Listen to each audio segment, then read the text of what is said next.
Hi friends, आप लोग का स्वागत है माई बाबू एजुकेशन चैनल। Good morning. मैं रोशन यादव। लेक्चर नंबर 1 में हम बता चुके थे आवेशों के प्रकार। आवेश दो प्रकार के होते हैं, धन आवेश ऋण आवेश तथा कुछ नोट पॉइंट भी बताए थे 1 और 2 डालकर हेडिंग मतलब पॉइंट आपका भी बताए थे।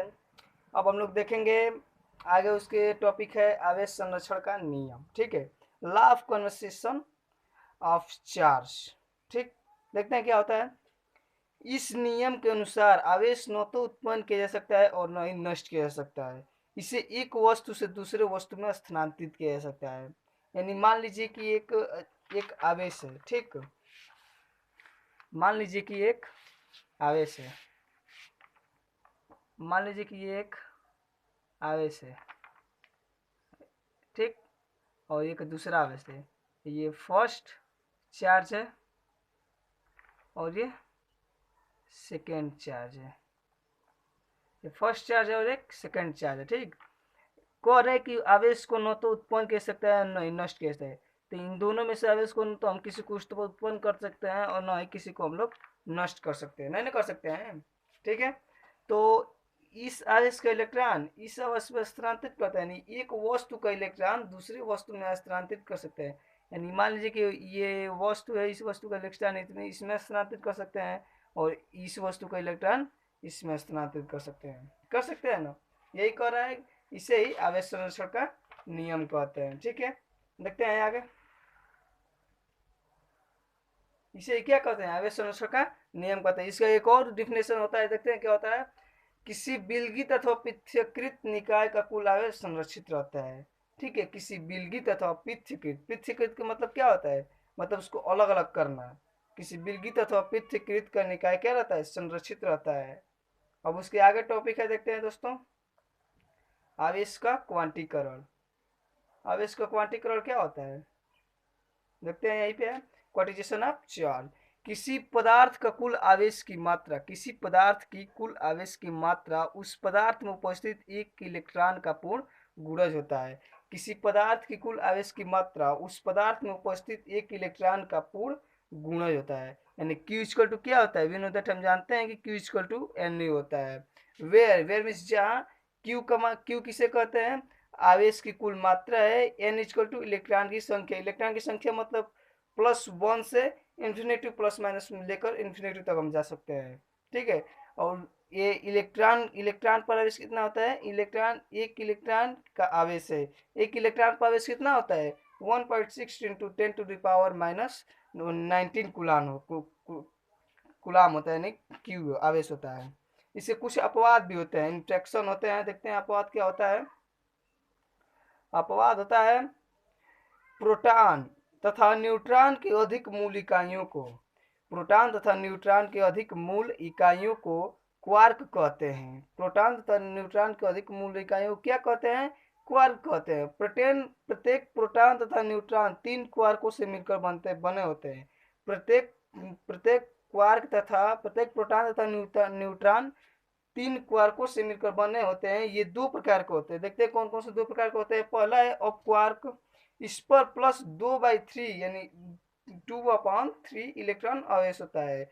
इस पर +2/3 इलेक्ट्रॉन आवेश होता है। और दूसरा होता है डाउन क्वार्क। डाउन क्वार्क पर क्या कितना होता है, -1/3 इलेक्ट्रॉन आवेश होता है। ठीक है, आगे देखते हैं। आगे दोस्तों हम लोग का है आवेशन। आवेशन यानी चार्ज। चार्ज किसे कहते हैं, देख लेते हैं ये भी चार्ज किसे कहते हैं। चलिए, आवेशन किसी वस्तु को किस आवेश देने की प्रक्रिया क्या कहलाती है, आवेशन कहते हैं। किसी वस्तु को आवेश देने की प्रक्रिया क्या कहलाती है, आवेशन। देखते हैं कैसे। मान लीजिए कि ये कोई वस्तु है, मान लीजिए कोई वस्तु है। ठीक, एक दूसरी वस्तु है, तो ये क्या है, अनावेशित वस्तु मान लीजिए।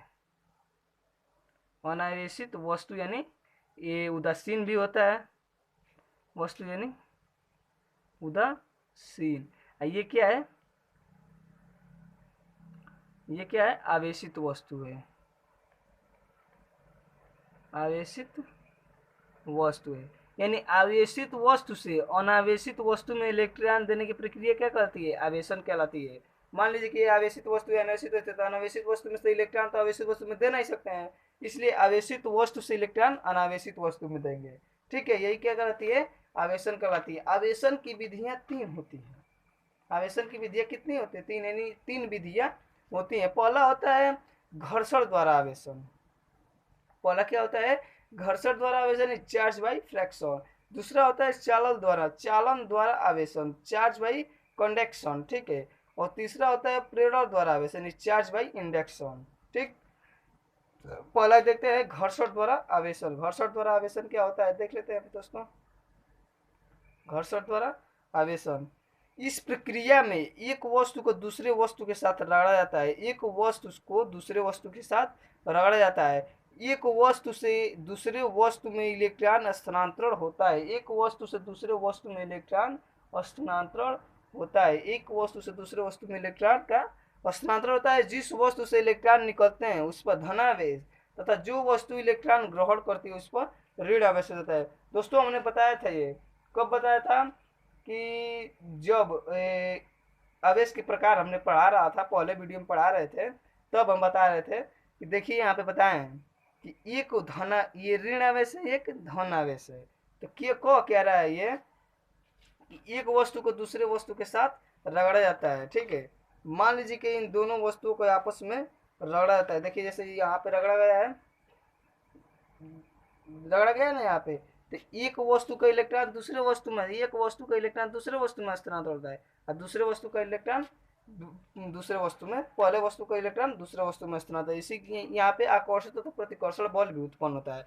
यहाँ पे आकर्षण तथा प्रतिकर्षण बल भी उत्पन्न होता है। ठीक है, इसमें कुछ एक नोट पॉइंट देखते हैं क्या होता है।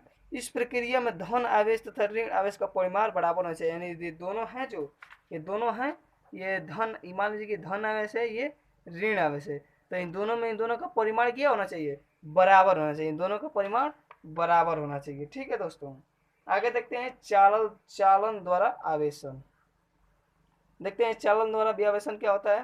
ठीक है, जब एक आवेशित वस्तु को अनावेशित वस्तु के साथ चालक तार द्वारा जोड़ा जाता है, जब एक आवेशित वस्तु को अनावेशित वस्तु के चालक तार के साथ चालक तार द्वारा जोड़ा जाता है तो आवेशित वस्तु से अनावेशित वस्तु में इलेक्ट्रॉन का स्थानांतरण होता है। तो आवेशित वस्तु से अनावेशित वस्तु में इलेक्ट्रॉन का क्या होता है, स्थानांतरण होता है। तब तक चलता है यह स्थानांतरण, तब तक चलता रहता है जब तक उसका विभव समान तथा विभवांतर शून्य न हो जाए। देखते हैं क्या आता है यहाँ पे। यहाँ पे देखिए यहाँ पे है ना, ये आवेशित वस्तु है, ये अनावेशित वस्तु है। इसको हम एक चालक तार द्वारा क्या कर रहे हैं, जोड़ दे रहे हैं। इस आवेशित वस्तु से इलेक्ट्रॉन निकल कहाँ जा रहा है, अनावेशित वस्तु में, तथा इन दोनों का क्या है, विभव, इनका दोनों का विभव भी समान है और विभवांतर भी क्या है, शून्य है। ठीक है, यहाँ पे विभव समान दिखा रहा है, यहाँ पे विभवांतर भी शून्य है। आगे हम लोग का तीसरा है दोस्तों प्रेरण द्वारा आवेशन। प्रेरण द्वारा आवेशन, तो प्रेरण द्वारा आवेशन किसे कहते हैं, प्रेरण द्वारा आवेशन तो पहले तो हम लोग को प्रेरण जानना होगा। प्रेरण किसे कहते हैं, किसी वस्तु को बिना स्पर्श किए आवेश देने की प्रक्रिया क्या कहलाती है, प्रेरण कहलाती है। आप तो लोग जानते हैं कि बिना स्पर्श क्या होता है, कि बिना स्पर्श किए आवेश देने की प्रक्रिया को क्या कहते हैं, इंडक्शन, यानी प्रेरण कहते हैं।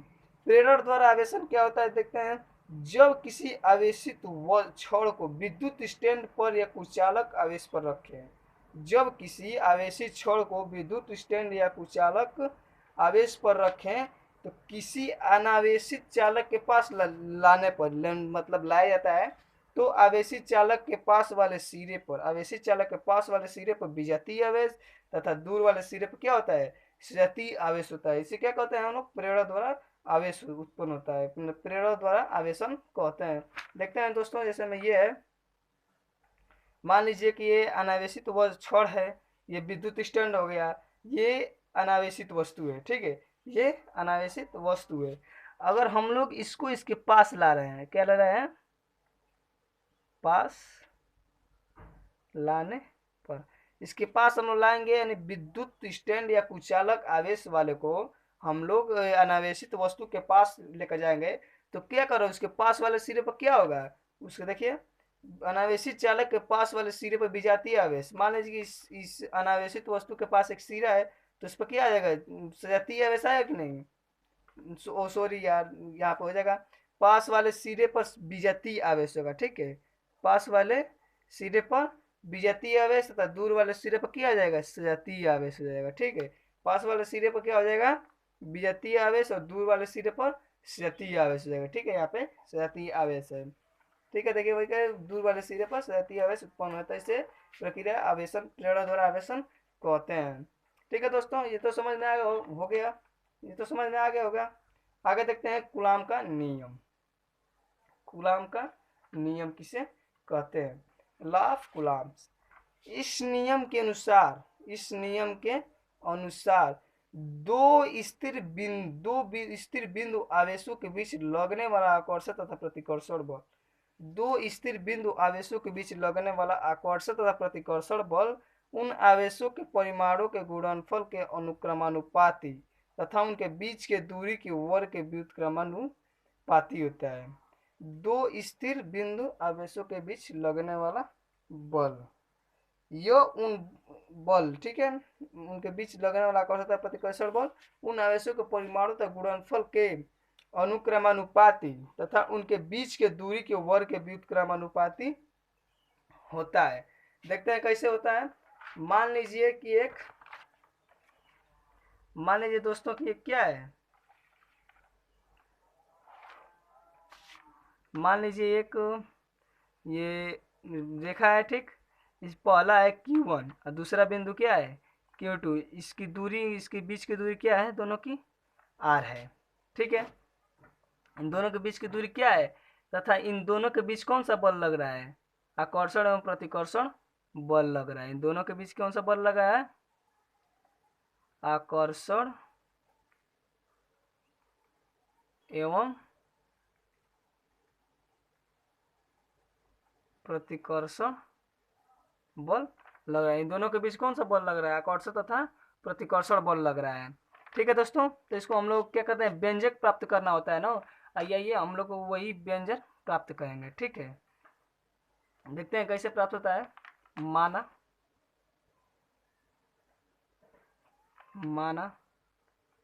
Q1 व Q2, Q1 व Q2, Q1 और Q2 परिमाण के दो बिंदु आवेश हैं। परिमाण के दो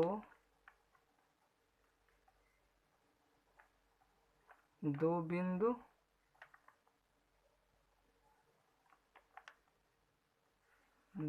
क्या है, आवेश है। ठीक, परिमाण के दो बिंदु आवेश है। ठीक है, आवेश है तथा एक आवेश है तथा ये एक दूसरे से, तथा ये दोनों है जो एक दूसरे से कितना दूरी पर स्थित है, r दूरी पर स्थित है, तथा एक दूसरे से r दूरी पर स्थित है। ठीक है, तथा ये दोनों एक दूसरे से r दूरी पर स्थित है, तथा इन दोनों के मध्य लगने वाला बल क्या है, इन दोनों के मध्य लगने वाला बल आकर्षण तथा प्रतिकर्षण बल है। इनके बीच लगने वाला आकर्षण तथा प्रतिकर्षण,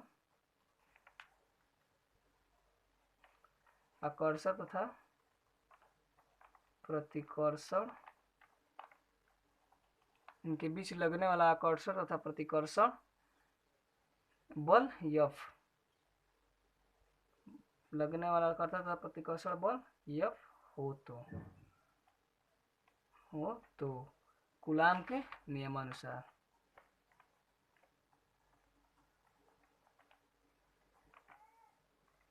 कूलाम के नियमानुसार,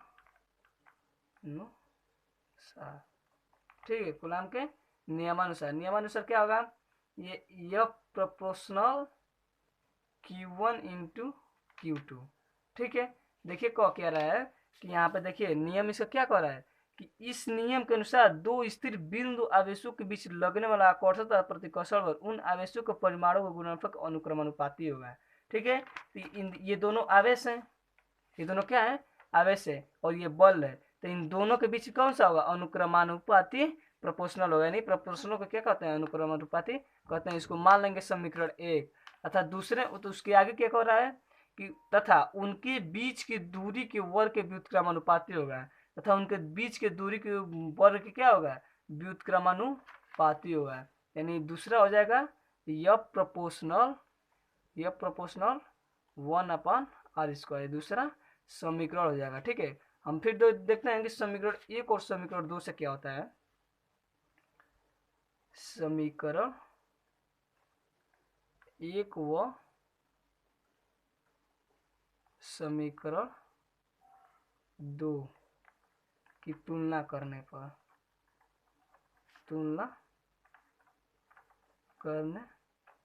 ठीक है, देखते हैं आगे क्या होता है तुलना करने पर।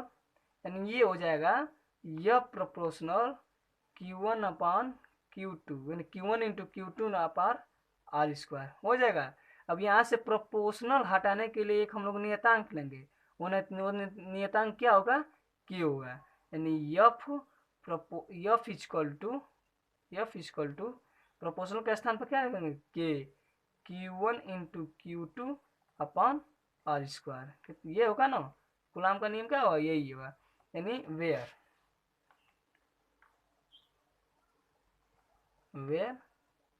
K इक्वल टू क्या है, अनुपातिक नियतांक होता है, अनुपातिक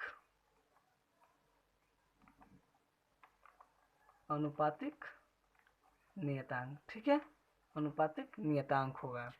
तथा अगर मान लें कि यह एक माध्यम निर्वात में स्थित हो, अगर मान लें कि यह एक निर्वात में इसका माध्यम क्या हो, के परवर्तकांक वाला माध्यम होगा ना, तो उसका माध्यम क्या हो, निर्वात में स्थित हो। माना इसका माध्यम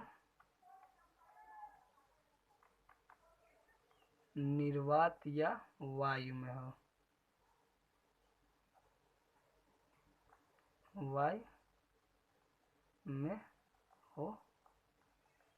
तो क्या हो जाएगा, यहाँ पर K इक्वल टू क्या हो जाएगा, 1/4πε0। ठीक है, 1/4πε0। यहाँ पे ε0 क्या होता है, वेयर ε0 इक्वल टू क्या होगा, निर्वात की बदशीलता होता है, निर्वात की विद्युतशीलता।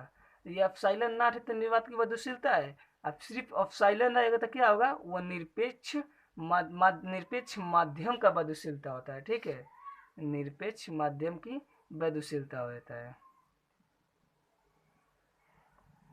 निरपेक्ष माध्यम की विद्युतशीलता होता है। ठीक है, मान लीजिए कि ये समीकरण, इसको हम मान लेंगे समीकरण 3 है। यहाँ पे जो हम लोग समीकरण 1 और समीकरण 2 फिर से शुरू से हम समझाते हैं दोस्तों, क्या होता है देखते हैं। आकर्ष यहाँ पे दो जो Q1 और Q2 है, ठीक है, यहाँ पे Q1 और Q2 है, इन दोनों को r दूरी पर रखे गए हैं, ये दोनों r दूरी पर है, तथा इनके बीच लगने वाला बल क्या है, आकर्षण प्रतिकर्षण बल क्या कहते हैं, हम F से डिनोट करते हैं, यानी F से प्रदर्शित करते हैं। तो माना Q1 और Q2 परिमाण के दो बिंदु आवेश है माना Q1 और Q2 परिमाण के दो बिंदु आवेश है तथा एक दूसरे से r दूरी पर स्थित है। एक दूसरे से कितने दूरी पर स्थित है, r दूरी पर स्थित है। तो इनके बीच लगने वाला आकर्षण तथा प्रतिकर्षण बल F हो। तो इनके बीच लगने वाला आकर्षण तथा प्रतिकर्षण बल क्या हो, F हो। तो कूलाम के नियमानुसार, कूलाम के नियमानुसार क्या कर रहा है कि इन दोनों आवेशों के वर्ग के अनुक्रमण, इन दोनों आवेशों के अनुक्रमानुपाती, यानी आवेशों तथा बल, यानी जो बल लग रहा है उन दोनों का क्या होगा, अनुक्रमानुपाती है। तो यहाँ से हो जाएगा कूलाम के नियमानुसार यह proportional Q1 × Q2 Q1 into Q2 समीकरण 1 हो जाएगा। और यहाँ से हो जाएगा कि तथा उनके दूरी के वर्ग के व्युत्क्रमानुपाती होगा। बल तथा दूरी के वर्ग के व्युत्क्रमानुपाती हो जाएगा। यहाँ से यह प्रोपोर्शनल क्या हो जाएगा 1/r²। अब समीकरण 1 और समीकरण 2 की तुलना करने पर क्या मिलेगा हम लोग को, समीकरण 1 और समीकरण 2 की तुलना करने पर मिलेगा यह प्रोपोर्शनल Q1 इंटू Q2/r²। यह प्रोपोर्शनल Q1 इंटू Q2/r² हो जाएगा। ठीक है, यानी अगर अगर हम लोग या प्रोपोर्शनल को हटा रहे हैं, प्रोपोर्शनल को हटाएंगे तो उसके स्थान पर एक नियतांक लिखेंगे। नियतांक क्या होगा, के होगा, जिसको हम के को क्या कहते हैं, अनुपातिक नियतांक कहते हैं। तो यहाँ पे यहाँ से हटाएंगे तो यफ इक्वल टू के इंटू Q1 इंटू Q2/r²। इसको हम क्या मानेंगे, समीकरण 3 मान लेंगे। ठीक है, वेयर जहाँ के इक्वल टू क्या होता है, अनुपातिक नियतांक होता है। अब उसके आगे दोस्तों हम मान लेंगे, माना इसका माध्यम निर्वात या वायु में स्थित हो। इसका माध्यम क्या हो, निर्वात या वायु में। तो निर्वात या वायु में एप्सिलॉन नॉट होता है। ठीक है, यानी के equal to 1/4 pi epsilon naught. Where जहाँ एप्सिलॉन नॉट इक्वल टू निर्वात की विद्युतशीलता है। ये तो एप्सिलॉन नॉट यहाँ पे था, उसका लिख दिया। तथा जो एप्सिलॉन सिर्फ एप्सिलॉन होगा, नॉट नहीं होगा, तो सिर्फ एप्सिलॉन होगा, तो वहाँ पे क्या होगा, निरपेक्ष माध्यम की विद्युतशीलता होगी। ठीक है, एप्सिलॉन इक्वल टू निरपेक्ष माध्यम की विद्युतशीलता होती है। ठीक है, अब आगे इसको हम देखते हैं क्या होता है इसके आगे। यहाँ से हो जाएगा के का मान समीकरण 1 में रखने पर। के का मान कहाँ पर रख देंगे हम लोग, समीकरण 1 में के का मान रख देंगे। ठीक है, देखते हैं यहाँ से के equal to 1/4 pi epsilon naught. ठीक है, समीकरण 3 में रखने पर ठीक है, समीकरण 3 में रखेंगे तो क्या होगा, समीकरण 3 हम लोग क्या है, समीकरण 3 है एफ इक्वल टू के इंटू Q1 इंटू Q2/r²। क्या है समीकरण 3। अब इसमें के का मान पुट कर देते हैं। ठीक है, के का मान इसमें पुट कर देंगे ना, तो के यानी एफ इक्वल टू हो जाएगा यहाँ पे 1/4 pi epsilon naught into Q1 into Q2/r²। ये पूरा हम लोग का क्या हो जाएगा, कूलाम का नियम हो जाएगा। ये पूरा हम लोग क्या होगा, कूलाम का नियम हो जाएगा। ठीक है, अब यहाँ पे एप्सिलॉन नॉट का मान क्या होगा, यहाँ पे 1/4 पाई एप्सिलॉन नॉट का मान क्या हो सकता है, जहाँ 1/4 pi epsilon naught equal to होता है 9 × 10⁻⁹। ठीक है, ये होता है। तो ये हम लोग क्या है, कूलाम का नियम प्रूव्ड। ठीक है दोस्तों, यहीं पे हम लोग का कूलाम का नियम प्रूव्ड हो चुका है। आगे हम लोग का है एक टॉपिक दोस्तों, इसके आगे हम लोग का टॉपिक क्या है, कूलाम के नियम के बाद परावैद्युतांक है। ठीक है, परावैद्युतांक से पहले हम कुछ और जान सकते हैं। चलिए इसका हम मात्रक क्या होता है, इसका मात्रक होता है कूलाम स्क्वायर प्रति न्यूटन मीटर स्क्वायर। इसको क्या होता है, कूलाम स्क्वायर प्रति न्यूटन मीटर स्क्वायर, इसका क्या होता है, मात्रक होता है। ठीक है दोस्तों, आगे देखते हैं परावैद्युतांक। परावैद्युतांक किसे कहते हैं, माध्यम की विद्युतशीलता तथा निर्वात और वायु की विद्युतशीलता के अनुपात को परावैद्युतांक कहते हैं। ठीक है, यहाँ पे देखिए माध्यम की विद्युतशीलता आ गया ना, यहाँ पे निरपेक्ष बस नहीं लिखा है, यानी यहाँ पे वन निरपेक्ष माध्यम की विद्युतशीलता तथा निर्वात और वायु की विद्युतशीलता के अनुपात को, उस माध्यम को परावैद्युतांक कहते हैं। इसे के से डिनोट करते हैं। ठीक है, इसे के से डिनोट करते हैं। देखते हैं क्या होता है, यहाँ पे कह रहा है कि माध्यम की विद्युतशीलता। ठीक है, तो माध्यम की विद्युतशीलता क्या होगी,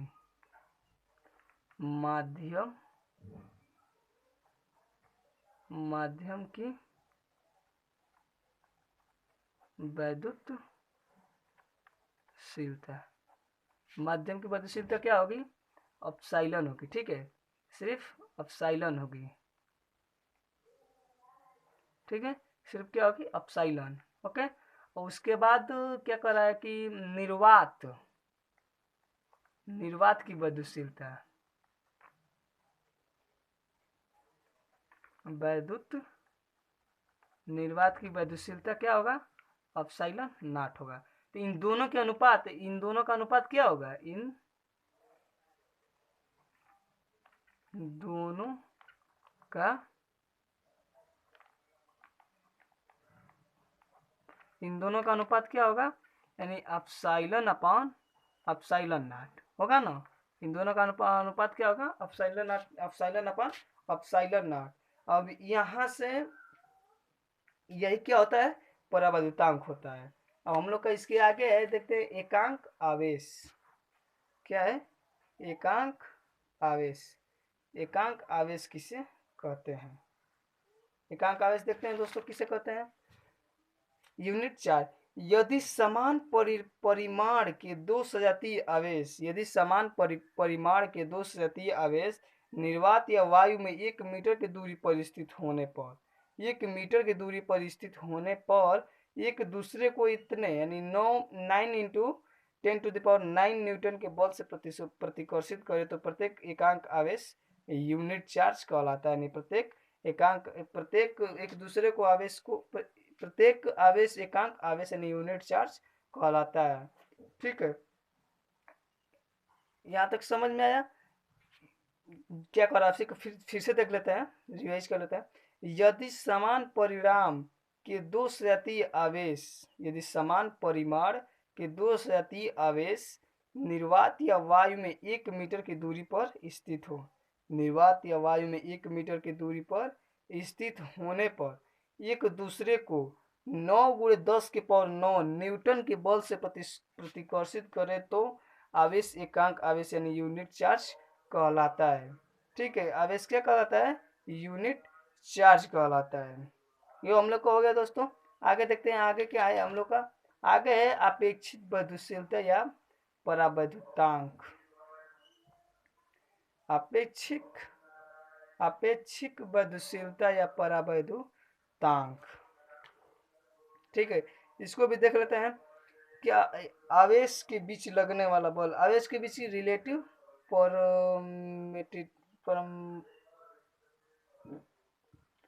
दो आवेशों के बीच लगने वाला बल, अभी बताए थे कूलाम के नियम अनुसार क्या होता है, दो आवेशों के बीच लगने वाला बल क्या है, F = 1/4πε0 इंटू Q1/Q2/R²। समीकरण मान लेंगे एक हो गया, ठीक है। यहाँ पे निर्वात या वायु में, वायु या निर्वात के बारे में कह रहा है, तो उसके बाद क्या होगा, F1 ज्ञात कर लेंगे, F1 = 1/4πε0 इंटू Q1/Q2/R1 का स्क्वायर, ठीक है। R1 का स्क्वायर नहीं, R स्क्वायर भी रहेगा तो वही बात हुई। सिर्फ F1 अपन इसमें जानते हैं क्या कर रहा है, यही ज्ञात करेगा, यही आएगा इसका एकदम, यही एकदम सेम टू सेम यही आएगा, देखिएगा किस तरह आएगा, ठीक है। यहाँ पे फिर कर रहा है कि समीकरण 2 इसको मानेंगे, F1 = 1/4πε0 into Q1/Q2/R²। Equal to समीकरण को 2 मान लिया। समीकरण 1 में समीकरण 2 से भाग करने पर, समीकरण 1 में समीकरण 2 से भाग करने पर क्या हो रहा है, यानी कि यहाँ पे करेंगे समीकरण 1 में समीकरण 2 से भाग, ठीक है। तो देखिए क्या कह रहा है, F/F1 =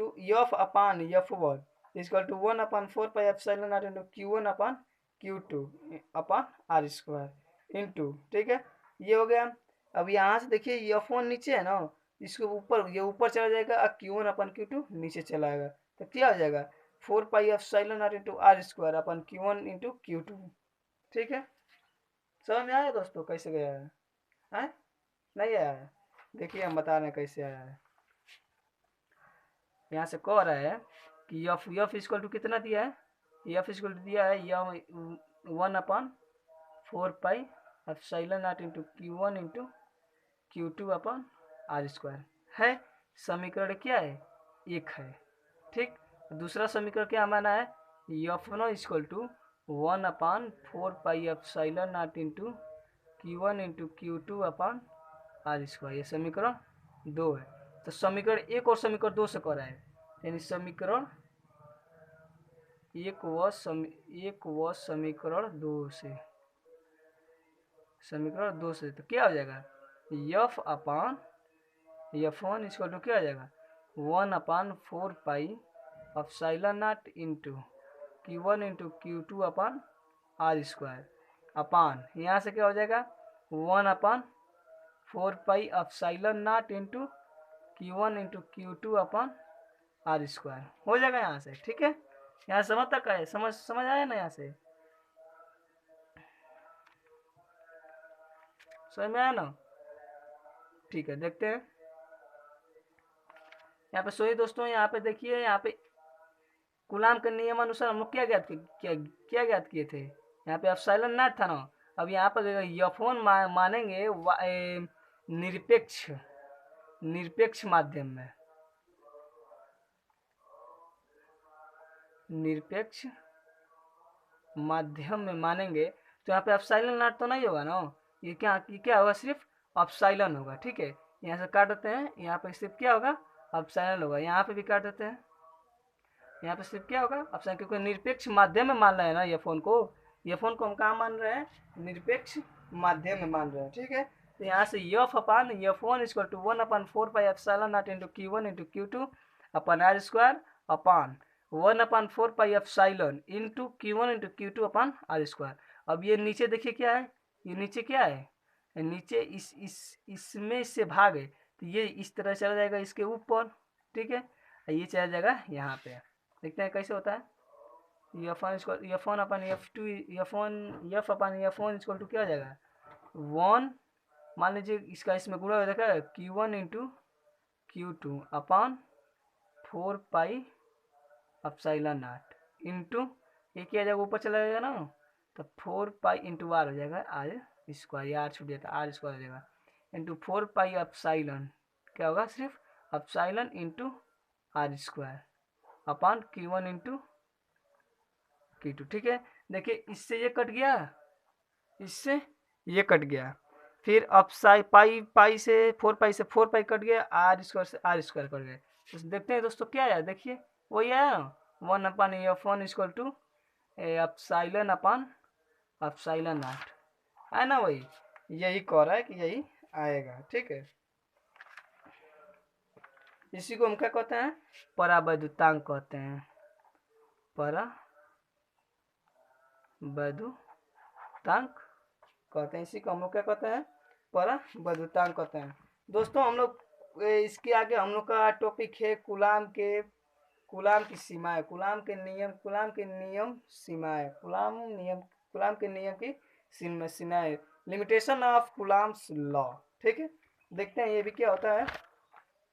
पहला है, यह नियम केवल बिंदु आवेशों के लिए सत्य है, जैसे हम बताया था ना Q1 इंटू Q2, तो ये सिर्फ बिंदु आवेशों के लिए सत्य है। यह नियम केवल स्थिर आवेश के लिए सत्य है, गतिशील आवेश के लिए नहीं। देखिए दोस्तों, जब आवेश स्थिर रहेगा तभी इसके नियम का लागू इस पर, आवेश चलता रहेगा तो कहाँ से होगा, मान ही नहीं पाएंगे कि वो Q1 है कि Q2 है, चाहे कोई भी अंक मान सकते हैं, कोई भी एलजेब्रा भी मान सकते हैं, तो उसमें कोई नहीं मान सकते हैं। जब गतिशील रहेगा तो नहीं मान सकते हैं, अगर गति स्थिर रहेगा तो उसमें कोई मानकर हम लोग कर सकते हैं। यह नियम अधिक दूरी तथा 10 के पावर -15 मीटर से कम दूरी के लिए सत्य नहीं है। यह नियम अधिक दूरियों तथा 10 के पावर -15 मीटर की दूरी से कम दूरी के लिए सत्य नहीं है। यह नियम जो है ना, ये अधिक दूरी के लिए सत्य हो सकता है, अधिक दूरी के लिए सत्य होता है, यदि 10 के पावर -15 मीटर से कम दूरी के लिए सत्य नहीं है। ये 10 के पावर -15 मीटर से कम हो जाएगा तो उसके लिए सत्य नहीं होगा। यानी 10, चौथा पॉइंट है, देखते हैं 10 के पावर -15 10 के पावर -15 मीटर से कम, 10 के पावर -15 मीटर से कम दूरियों पर नाभिकीय बलों की प्रधानता के कारण यह नियम अनुपयुक्त होता है। यह नियम क्या होता है, अनुपयुक्त होता है। ठीक है, आगे हम लोग का दोस्तों हेडिंग है स्थिर वैद्युत बल और गुरुत्वाकर्षण बल की तुलना। स्थिर वैद्युत बल और गुरुत्वाकर्षण बल की क्या तुलना, स्थिर वैद्युत बल और गुरुत्वाकर्षण बल की तुलना क्या होगा, आइए देखते हैं इसको भी दोस्तों। स्थिर वैद्युत बल और गुरुत्वाकर्षण बल की तुलना। ठीक है,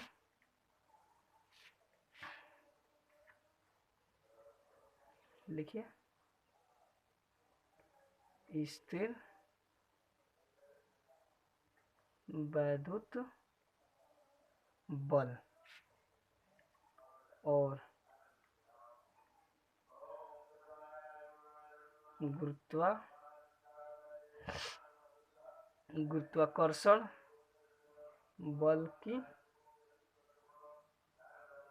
गुरुत्वाकर्षण बल की तुलना। ठीक है, कंपरसन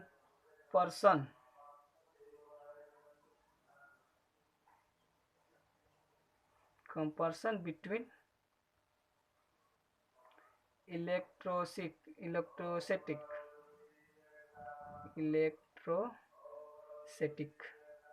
स्टैटिक हुआ इलेक्ट्रोस्टैटिक। ठीक है, इलेक्ट्रोस्टैटिक फोर्स एंड जनरेटेड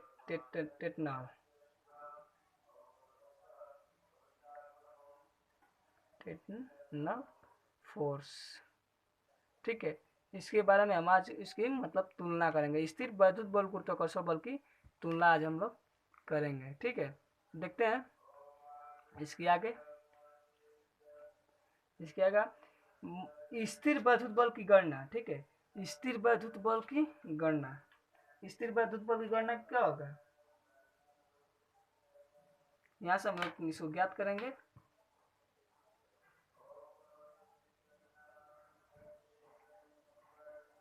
स्थिर वैद्युत बल की गणना। ठीक है, यहाँ से हम लोग स्टार्ट करते हैं। इलेक्ट्रॉन का आवेश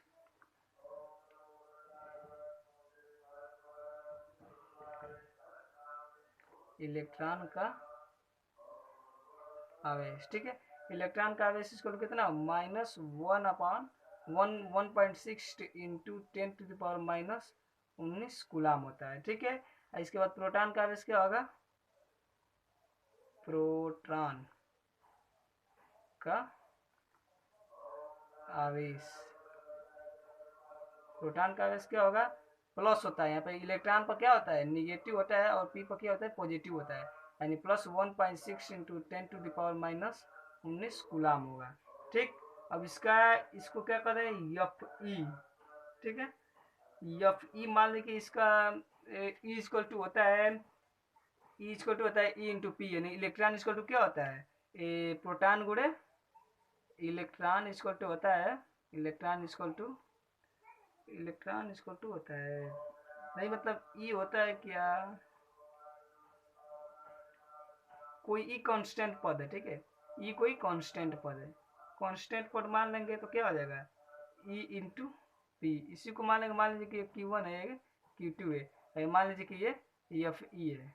ठीक है, ये मान लीजिए कि एफ है, Q1 इंटू Q2 है, तो इसके कूलाम के नियम अनुसार क्या होगा, कूलाम के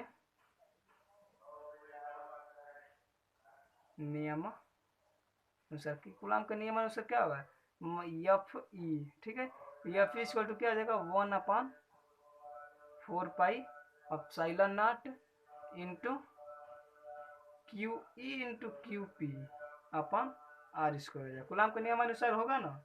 ठीक है, इसका हम लोग मान रख लेते हैं। देखिए एफ ई इक्वल टू हो जाएगा, इसका मान कितना होता है, 9×10⁻9 इंटू इलेक्ट्रॉन पर कितना है, ये इलेक्ट्रॉन पर यहाँ पर दिया है ना, इलेक्ट्रॉन पर कितना है, ये -1.6 into 10⁻⁻19 equal to 1.6 equal to 10⁻⁻19, ये भी हो जाएगा अपान दूरी आर स्क्वायर इसको मान लेंगे समीकरण 1। ठीक है, इसको समीकरण 1 मान लेंगे। अब गुरुत्वाकर्षण बल की गणना करना है। इसमें देखिए यहाँ पे किया है कि स्थिर वैद्युत बल की गणना हम लोग कर लिए हैं, स्थिर वैद्युत बल की गणना हो चुकी है। अब हम लोग को यहाँ से क्या करेंगे, गुरुत्वाकर्षण बल की गणना करेंगे यहाँ से।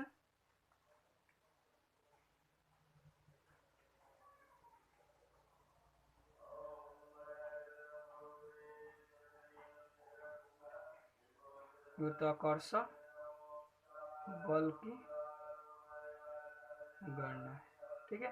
गुरुत्वाकर्षण बल की गणना करेंगे तो इसमें गुरुत्वाकर्षण बल में क्या होता है, एक द्रव्यमान आता है, इन दोनों का हम लोग द्रव्यमान पहले ज्ञात करेंगे, इसको यम से डिनोट करेंगे, ठीक है, यम से डिनोट करेंगे।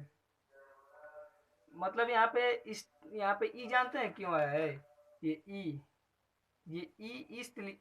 इसलिए आया है क्योंकि स्थिर वैद्युत बल है, स्थिर वैद्युत बल को हम किससे डिनोट करते हैं, कैपिटल ई से डिनोट करते हैं, तो इसे क्या हो जाएगा, इसीलिए यहाँ पे ई आया है। और यहाँ पे गुरुत्वाकर्षण बल है ना, यहाँ पे गुरुत्वाकर्षण बल को किससे डिनोट करते हैं, कैपिटल जी से, तो यहाँ पे क्या आ जाएगा, एफ जी आ जाएगा, ठीक है।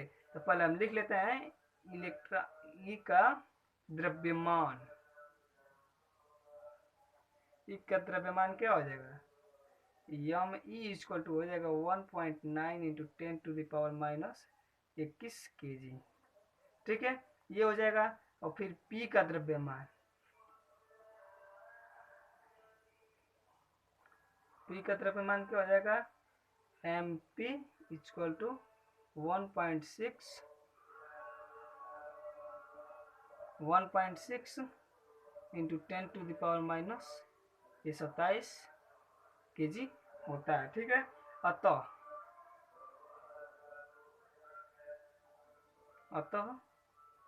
यहाँ पे एफ जी बताए ना अभी, एफ जी इस यहाँ पे ई माना जा रहा था,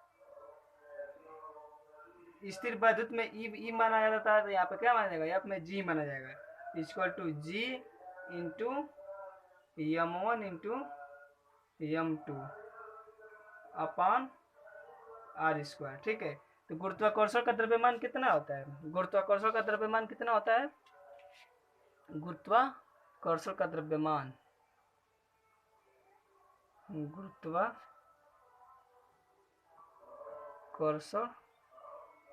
का द्रव्यमान, गुरुत्वाकर्षण का द्रव्यमान कितना होगा, 6.67 गुणे 10⁻⁻11 होता है, ठीक है, 11 होता है। इसके बाद देखते हैं इसको कूलाम के नियमानुसार लिखेंगे तो क्या हो जाएगा,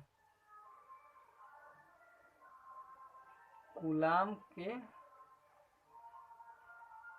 नियमानुसार लिखने पर क्या हो जाएगा, यहाँ से हो जाएगा कि एफ जी इक्वल टू जी का मान कितना है, यहाँ पे जी का, यहाँ पे देखिए यहाँ पे जी है ना, यहाँ पे जी दिखाई दे रहा है आपको जी, और यहाँ पे जी का मान कितना है वही यहाँ पे रख देंगे 6.67 गुणे 10⁻⁻11 और यम ई, यहाँ पे यम ई यानी M one into M two वही होगा, तो यम ई का मान क्या है, यम पी हो जाएगा और यम ई हो जाएगा, तो इसका मान क्या हो जाएगा, into 9.1 equal into 10⁻⁻21 into M P का मान कितना है 1.6 इंटू 10⁻⁻27 kg, ठीक है। यहाँ तक समझ में आया, अपन क्या हो जाएगा आर स्क्वायर, ठीक है, अपन क्या हो जाएगा, अपन आर स्क्वायर हो जाएगा।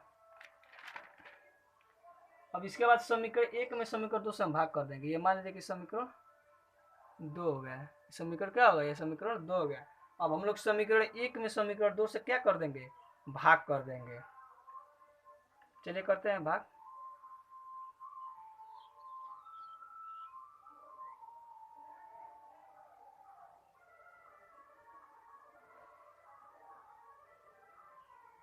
समीकरण एक में समीकरण दो से भाग करने पर, समीकरण एक में समीकरण दो से भाग करें तो क्या होगा, F E upon F G equal to क्या हो जाएगा 9 into 10⁻9 into -1.6 into 10⁻⁻19 into 1.6 into 10⁻⁻19 upon are square, इसका अपान हो जाएगा, इसका अपान क्या हो जाएगा ये है, ठीक है। 9.67 into 10⁻11 into 9.1 into 10⁻21 into 1.6 equal to 10⁻27 upon are square. यहाँ पे आर स्क्वायर से आर स्क्वायर कैंसिल हो जाएगा, ठीक है। अब इन दोनों को करेंगे हम लोग, यानी F E upon F G equal to क्या बचेगा 9 इंटू 10⁻9 इक्वल टू -1 अब 1/6 इंटू 10⁻19 इंटू 1.6 इक्वल टू 10⁻19, ठीक है 19 अपॉन ये जगह 6.67 इंटू 10⁻11 इंटू 9.1 इक्वल टू 10⁻21, ठीक 21 इंटू 1.6 इंटू 10⁻ क्या हो जाएगा -27 हो जाएगा, ठीक। अब इसको दोस्तों हल करने पर क्या आएगा F E upon F G equal to आएगा, इसका आंसर आएगा इसका 2.27 इक्वल टू 10⁻39, इसका यही आंसर आएगा, ठीक।